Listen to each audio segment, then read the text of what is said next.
नमस्कार मित्रों, और आज इस वीडियो में मैं आप सभी का स्वागत करता हूं। मेरा नाम है नितिन वशिष्ठ और मेरे साथ बैठे हैं शशांक जी।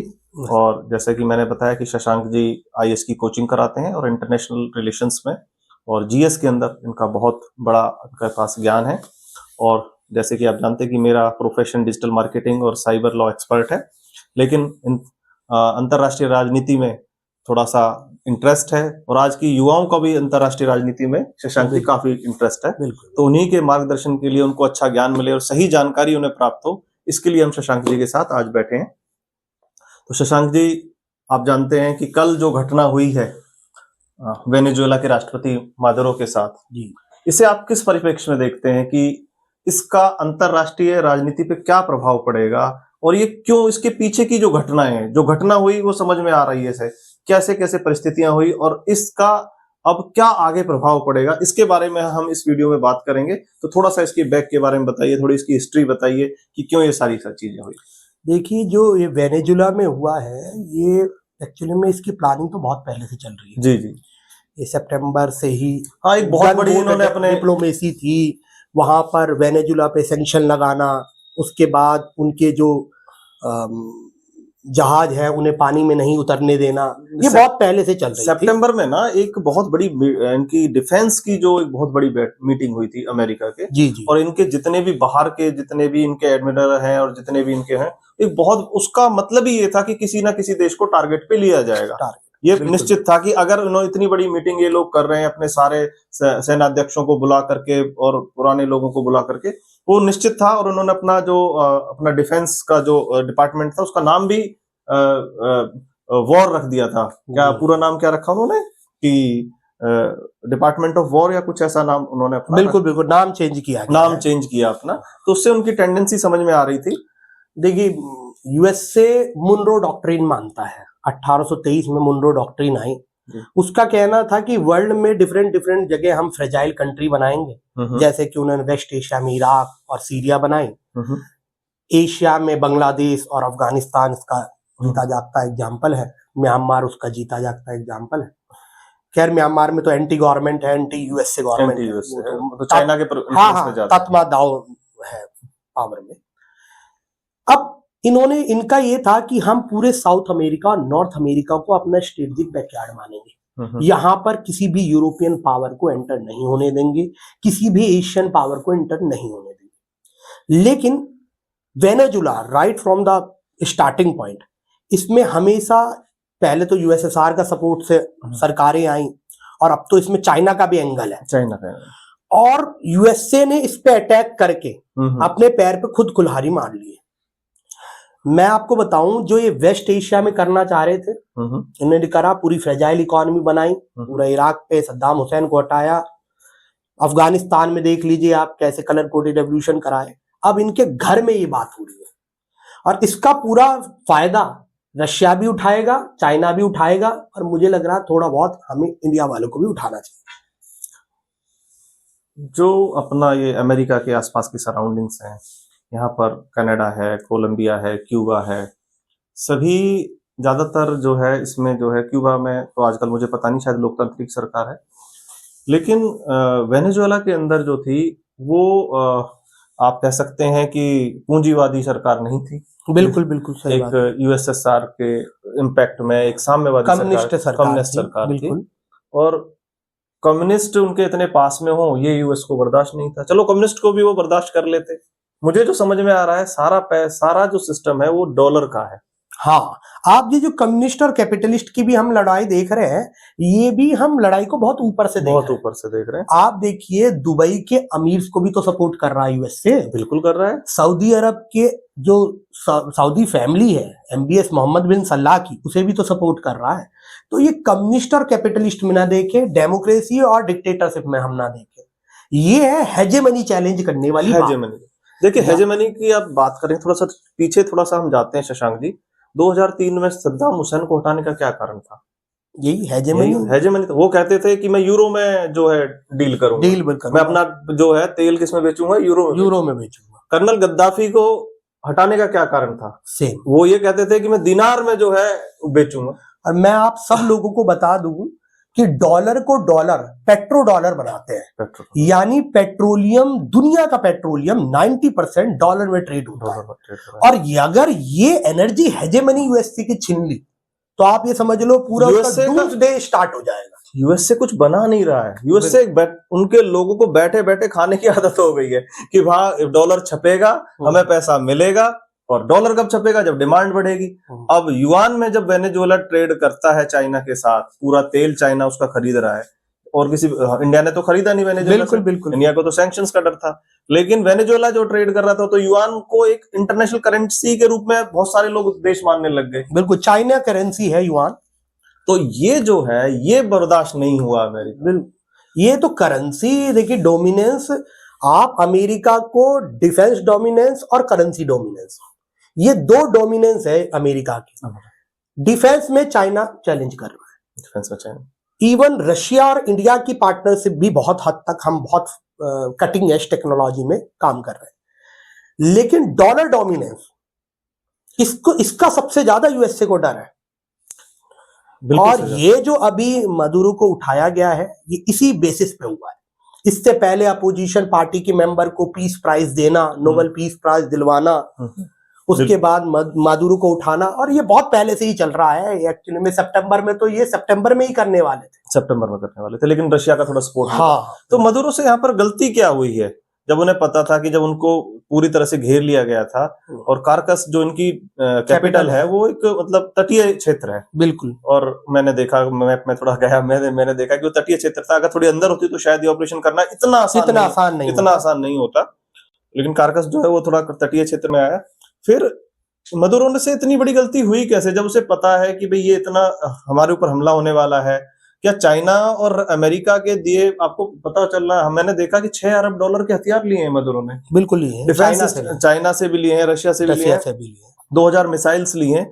क्या ये फेल्योर नहीं है रशियन और चाइनीज वेपन्स का, इस तरह से आधा घंटे में किसी देश को कैप्चर कर लेना? और कि वेनेजुएला में तो कलर कोडेड रेवोल्यूशन बहुत पहले से चल रहे हैं। फिर बात है यहाँ पे पेट्रोलियम के one of the largest reserves हैं।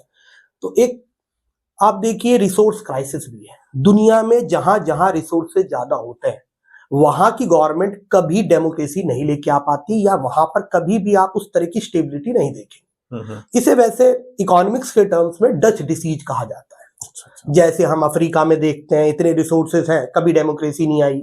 सऊदी अरब पेनिनसुला पे देखते हैं, मुस्लिम कंट्रीज में तो डेमोक्रेसी रेयर ही है, मुझे तो कुछ जल्दी से ध्यान नहीं आता। खैर इंडोनेशिया इसका एग्जम्पशन है। देखिए हाँ, इंडोनेशिया को आप कह सकते हैं, बाकी तो इतना, मलेशिया में भी वैसे तो कहने को तो डेमोक्रेसी है, बट मेन बात यह है कि वो डेमोक्रेसी का किस रूप में है वो बात है। बांग्लादेश और पाकिस्तान को आप डेमोक्रेसी तो नहीं कह सकते। नहीं, इससे पहले तो डेमोक्रेसी थे खैर बांग्लादेश, अभी कलर कोडेड रेवोल्यूशन से पहले, मॉनसून रेवोल्यूशन से पहले। तो मैं आपसे ये कह रहा हूं कि वेनेजुएला पे रिसोर्सेज बहुत ज्यादा है, तो ब्यूरोक्रेसी जो लॉबी है बड़ी पावरफुल है। ड्रग्स के अपने कार्टेल हैं, तो ये सरकार को वैसे भी पावरफुल नहीं होने दे रहे थे। दूसरी चीज, सरकार किसी टोटलिटेरियन बेसिस पे ही कंट्रोल कर सकती थी लोगों को। अब मदुरो के ऊपर करप्शन के चार्जेस लगवाए गए, फेक करप्शन चार्जेस लगवाए गए।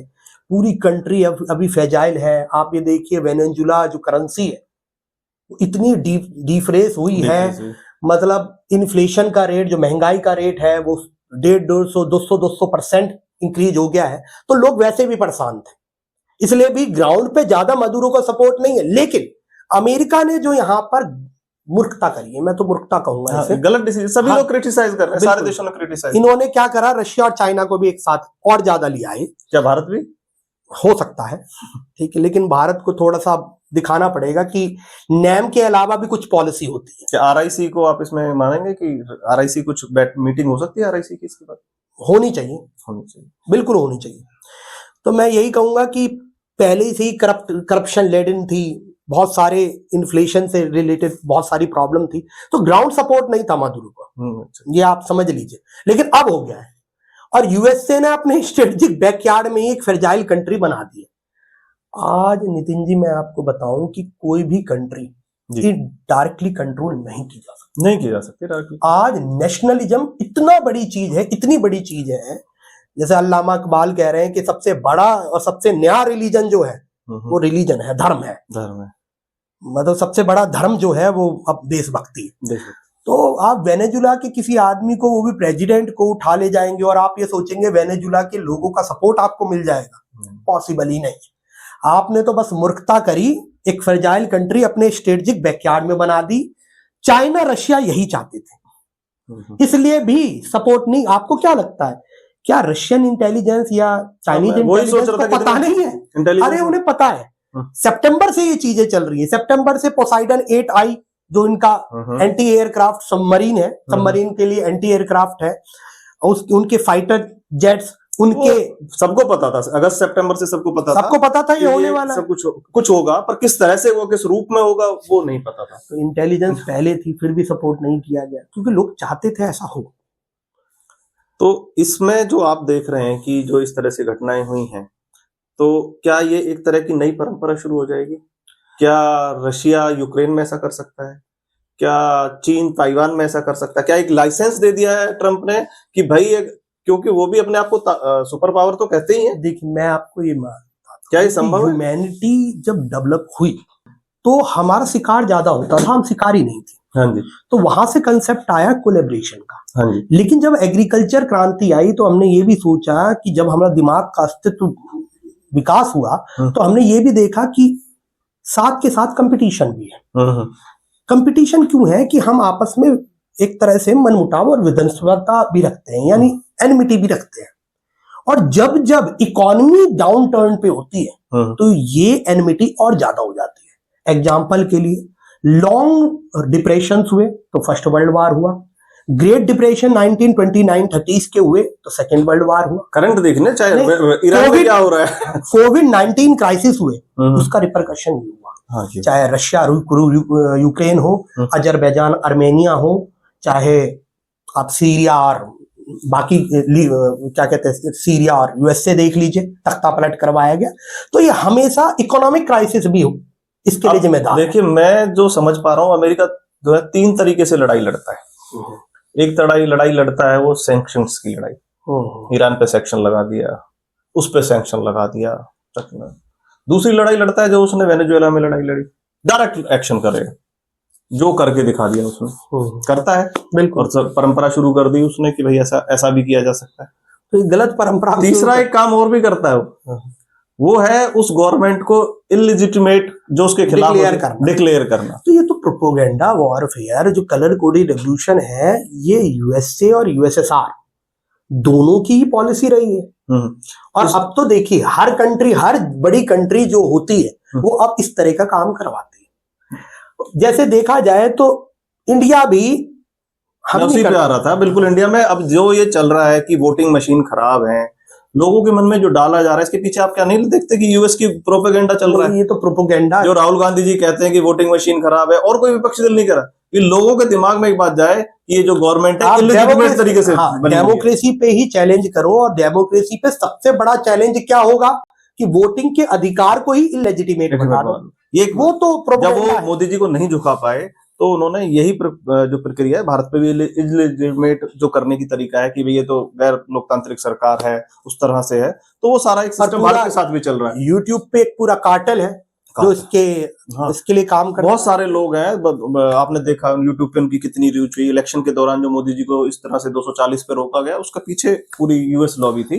मैं तो उनकी सरकार की बात नहीं करता, लेकिन हाँ, ये टूल हमेशा रहा है। चाइना नहीं करता, पूरी सरकार चेंज चाइना ने श्रीलंका में किया ये, अब फिर यूएसए ने कलर कोडेड रेवोल्यूशन करे, तो आज हर कोई करता है। इंडिया नहीं करता है, इंडिया भी करता है काम, हम कोशिश नहीं करते बलूचिस्तान में, लेकिन इंडिया, या हम खैबर पख्तूनख्वा में या कश्मीर में, जो पाकिस्तान ऑक्यूपाइड कश्मीर है, उसमें कोशिश नहीं करते। हर कोई करता है, लेकिन हमें सरकार को इतना मजबूत होना चाहिए कि हम इसकी, मैं इस पे बात कहूं कि निष्पक्षता से जांच करा के इसके आंसर दे।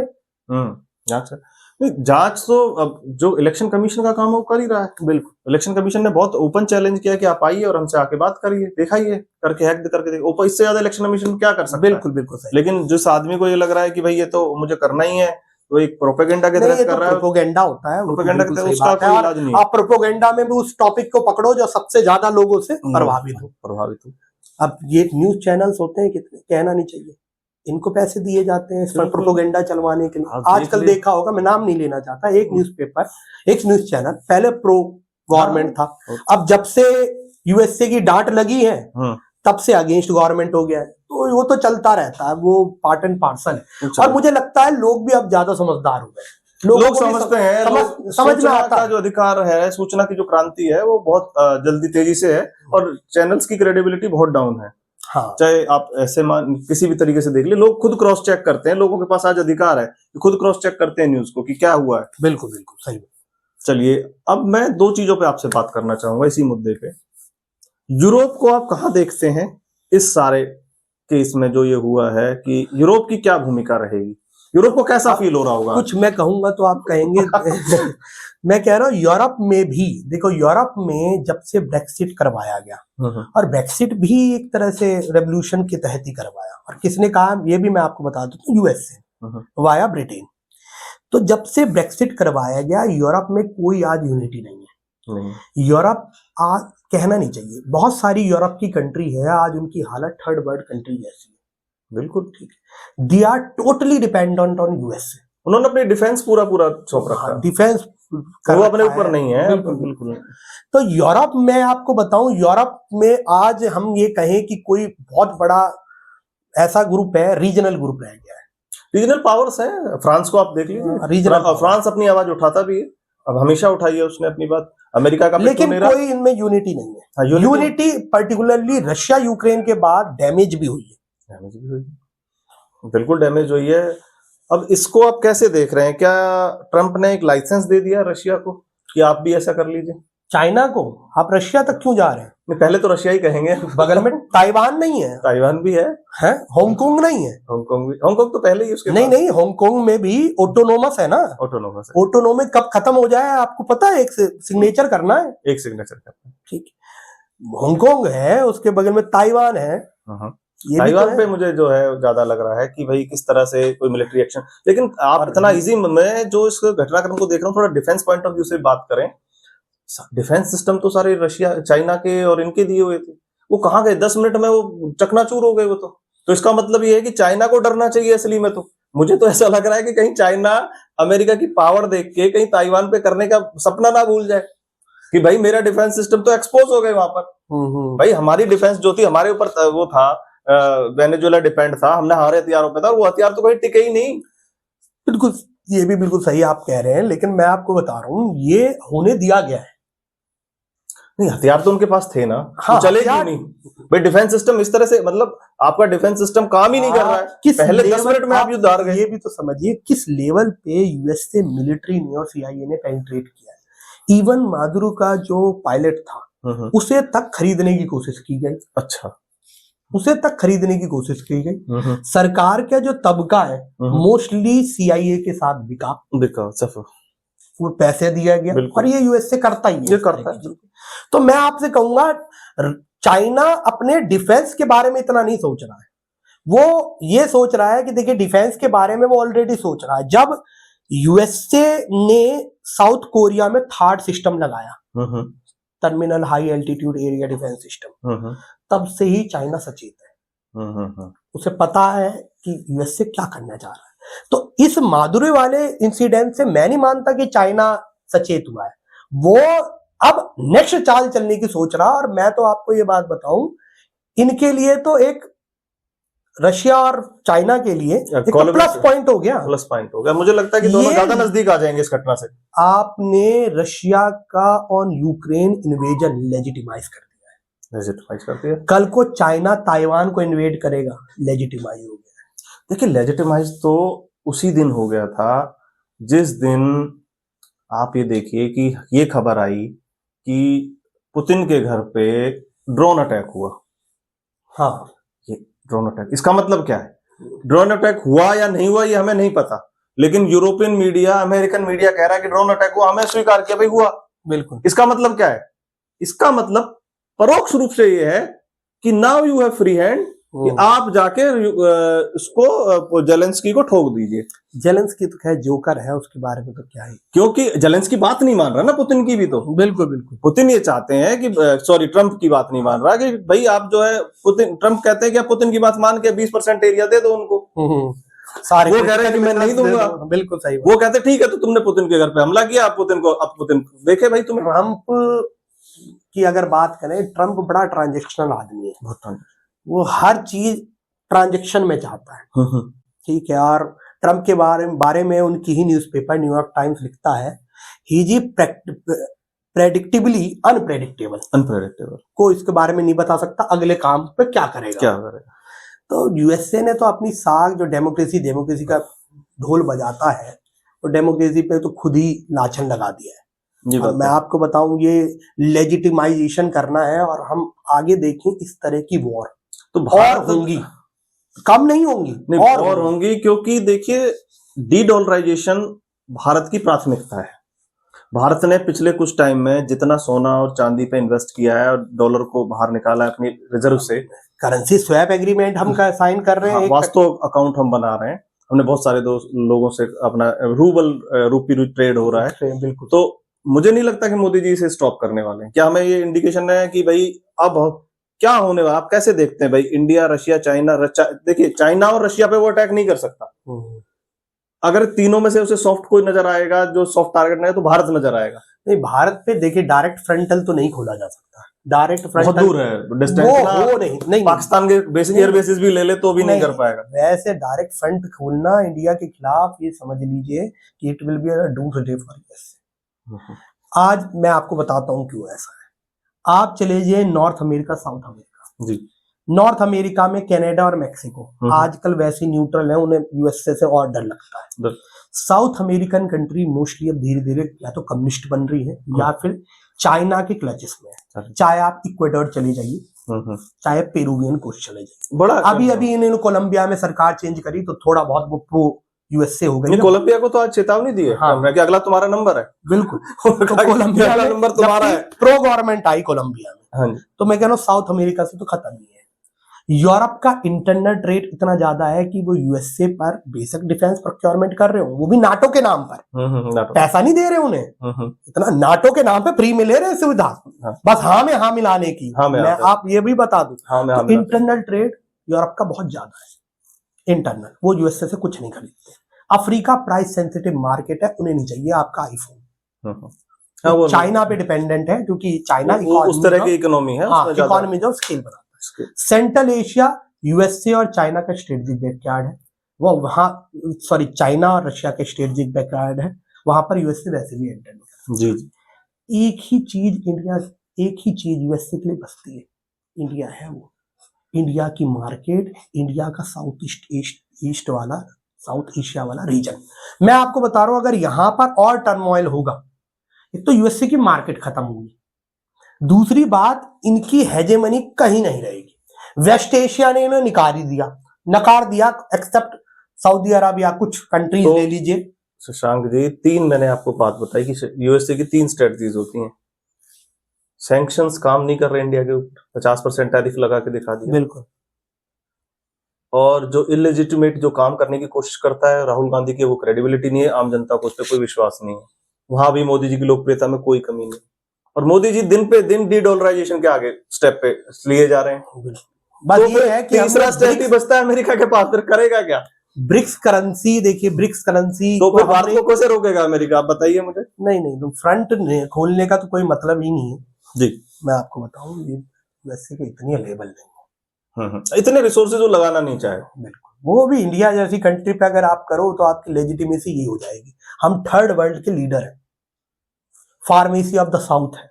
नहीं, अब आप डायरेक्ट ना करके इनडायरेक्ट कर सकते हैं। पाकिस्तान को इतना एम्पावर कर दें, प्रोवोक कर दें, बांग्लादेश को जो किया जा रहा है इस तरह से। देखिए बांग्लादेश क्या कर रहा है रोजाना, पीछे तो अमेरिका। देखिए बांग्लादेश और पाकिस्तान की जहां तक बात करें तो ये 2 कंट्री, बांग्लादेश और पाकिस्तान, इनका अभी इतना लेवल नहीं है कि डायरेक्ट फ्रंटल वॉर इंडिया के साथ लड़े। क्योंकि देखिए पाकिस्तान जब भी आया तब पिटा, ये तो मानते हैं। बिल्कुल पिटा। पाकिस्तान के पास अभी हैंड टू माउथ तो कुछ है नहीं, मतलब खाने को लाले हैं और आप बात करते हो AK-47। ये तो वो वाली बात है।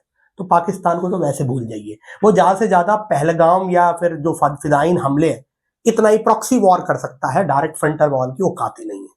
बांग्लादेश की बात करें, बांग्लादेश में अभी कोई ऐसी सरकार ही नहीं है जो मिलिट्री पे कंट्रोल कर सके।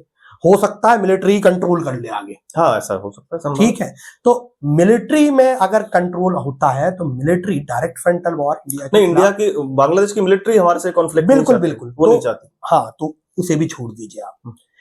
चाइना हमसे करेगा नहीं, क्योंकि चाइना अब अपने स्ट्रेटेजिक बैकयार्ड को पहले साफ करेगा। हो सकता है ताइवान पे अटैक हो जाए, हो सकता है, ठीक है। तो आप ये तो भूल ही जाइए कि कोई डायरेक्ट फ्रंटल वॉर इंडिया के खिलाफ खोल सकता है। तो मुझे बताइए फिर अमेरिका का नेक्स्ट स्टेप क्या होगा, अगर हमारी इकोनॉमी 8.2 से बढ़ रही है सैंक्शंस के बावजूद? अमेरिका का नेक्स्ट स्टेप ये होगा कि उसने डोमेस्टिक फ्रंट में ही फ्रंट खोल दिया है। हाँ, अब वो वहीं लगेगा। और मैं बताऊं, हम अपने दर्शकों को ये बात बताना चाहते हैं कि ये जो बात अभी शशांक जी कह रहे हैं, आप इसको बहुत ध्यान से समझिए। इंटरनेशनल पॉलिटिक्स में क्या क्या स्टेप्स हो सकते हैं, और जब ये चीज रेगुलर चीजें काम नहीं करती हैं तो फिर किस तरह से दूसरे देश में इंटरफेयर किया जाता है। शशांक जी बताइए। तो ये वेनेजुला में ही फंसेंगे। इनके रिसोर्सेस स्टैच किए जाएंगे, और रिसोर्सेस कहां से सप्लाई होंगी? रशिया और चाइना से। ठीक है, अब प्रोलॉन्ग वॉरफेयर है, और आप ये समझ लो वहां पर वेनेजुला में अब स्टेबिलिटी अगले 10 साल 15 साल तक तो मैं देख नहीं रहा हूँ। क्योंकि आप देखो वॉर लैंडलॉर्डिज्म है, ड्रग्स कार्टेल है, वहां ड्रग्स कार्टेल है पूरा। मैक्सिको और मैक्सिको के सारे लोग तो वहीं गए हुए हैं। तो आपने एक तरह से अपने स्ट्रेटेजिक बैकयार्ड में एक बना दिया, वो बात होना ना, poverty anywhere is threat to prosperity everywhere. आपने घर के बगल में ही बना दिया।